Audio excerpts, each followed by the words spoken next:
The generally accepted theory of the origin of the universe is that everything started with a Big Bang. This theory explains the origin of the universe so that in the beginning all the matter was squeezed into a small space that exploded. The Big Bang theory is also supported by the fact that galaxies are moving away from each other, and if we could go back in time, we would see them all getting closer together. But what was before the Big Bang? Nothing? What did nothing look like then, and how will it all end? Will the universe continue to expand, or will gravity pull it back again? And if it all shrinks back, will there be another Big Bang, or will the universe just cool down over time and become a place devoid of life and energy? The answer is, no one knows.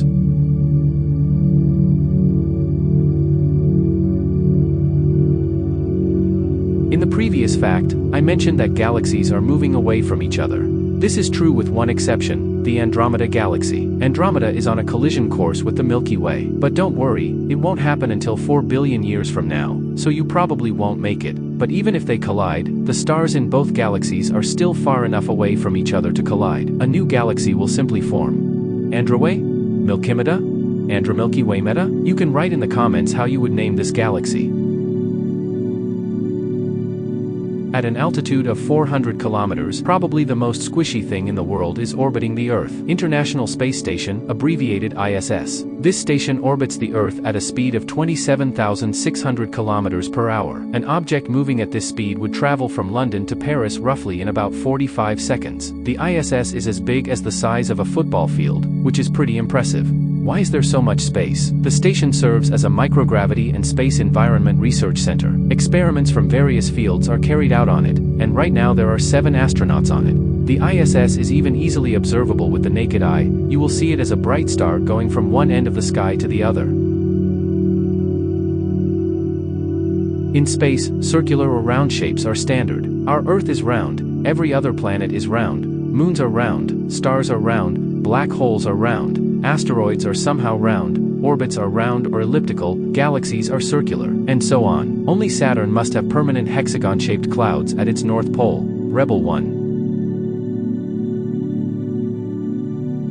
Logically, it makes sense that since Mercury is the planet closest to the Sun, it should also be the warmest. But it's not like that. Venus is the warmest. Why? Although Venus is similar in size, gravity, and made of similar materials to Earth, it is quite different in one thing, its atmosphere. Venus has an incredibly thick atmosphere. On its surface, the atmospheric pressure is 93 times stronger than that on Earth. If you wanted to experience that kind of pressure here on Earth, you would have to dive 1 kilometer deep into the ocean. And not only is the atmosphere thick, its main component is carbon dioxide.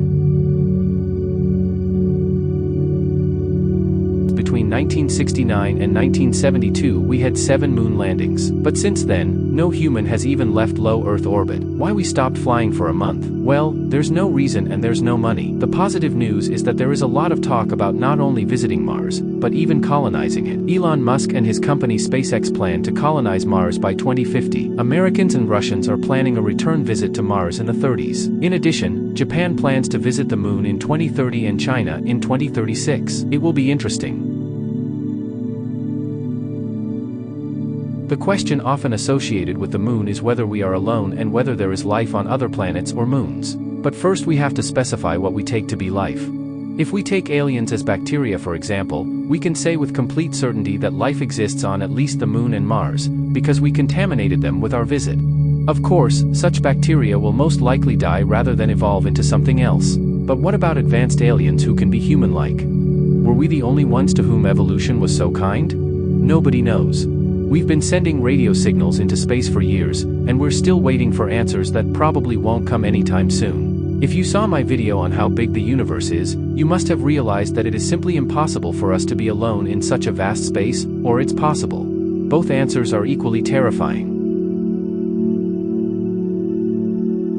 The sun is hot. The temperature on its surface is up to 5,500 degrees Celsius. Well, despite this temperature, we also found water on it. Not in this state, but in vapor form. This form of water is found in slightly darker, cooler places on the sun called sunspots.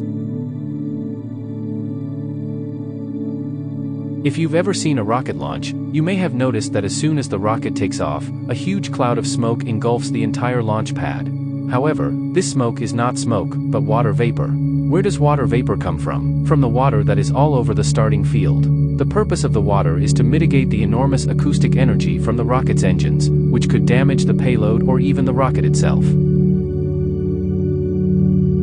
When you look at the sky at night, you are essentially traveling through time. In good weather, you can see a lot of stars, but these stars are so terribly far away that the light from them takes several years to reach us. For example, the star Alkaid, which is on the edge of the Big Dipper, is 103 light-years away. So the light from it took 103 years to reach here. This means that Alkaid is definitely not physically where you see him. Maybe it doesn't even exist anymore. If you liked this video, you can motivate me with your likes to make more. If you didn't like it, write in the comments what I should improve. You can also write me a suggestion for the next video. Good night.